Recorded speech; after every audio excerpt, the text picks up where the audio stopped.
So guys, ikukwento ko lang yung naging journey namin papuntang Mount Mariglem. So yan, sumakay kami kay Uday papuntang SM Calamba. Tinakarating na kami sa SM Calamba. Tapos yan guys, nagpapakit lang ako dyan habang inaantay namin yung sasakyan namin. So pagsakay namin sa sasakyan, boom! Nasa Jollibee Subic ka na pagpasok mo. Tapos yan, dyan kami nag-breakfast muna. And then wala nang briefing, diretso na agad sa kolong-kolong. Bumiyahe kami papuntang starting point kasi mas in-advise nilang sumakay daw yun muna. Tapos pagdating namin yun, pick 1 na agad. Mga 18 minutes na sa pick 1 na kami. Tapos maya-maya, ayun, pick 3 na kami. Ibang bilis.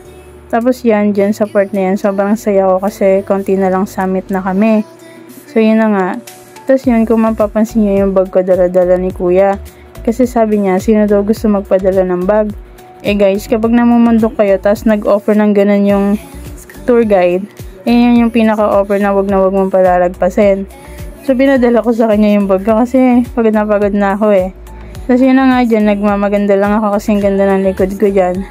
Tapos yun, naglalakad-lakad dyan maya-maya. Yun. Kita niyo yung mga taong yan. Yun yung summit. So, konti na lang talaga nandun na kami sa summit. Siyempre, pagdating sa summit, required ka mag-toast ng burger, cheeseburger ng Jollibee. Tapos yun na nga, pababa na kami dyan. Papunta na kami sa 3 rivers. Meron kasing 3 rivers na kasunod. So, itong pababa, mag-iingat lang kayo kasi pag natapilok ka, diretso ka na sa river 3. Kaya huwag kang magmamadali kasi makakarating ka rin naman sa pupuntahan mo. Kaya dahan-dahan lang sa paglalakad. Tapos yun, lakad-lakad lang. Tapos yan yung iba kong mga kasama. Actually, 2 van kami. Pero ito yung kasama ko sa isang van. Then yung isang van, di namin kilala kasi mga taga-QC yun.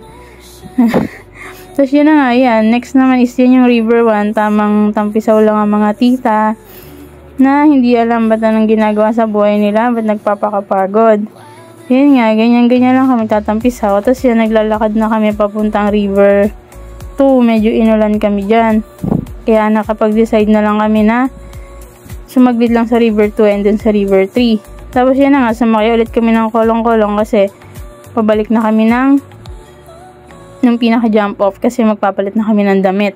Sobrang sakit ng katawan ko dyan kasi napakabilis mag-drive ni kuya. Walang humps, walang bato-bato. Basta drive lang siya ng drive. Tuwan-tuwa pa siya sa ginagawa niya. Charot. Tapos yun na nga, after nun, pagdating namin, yun, nasa sasakyan na kami. So, ito yung paborito kong part kasi yun, sa biyahe lang kami. Sobrang layo ng biyahe pero sobrang saya.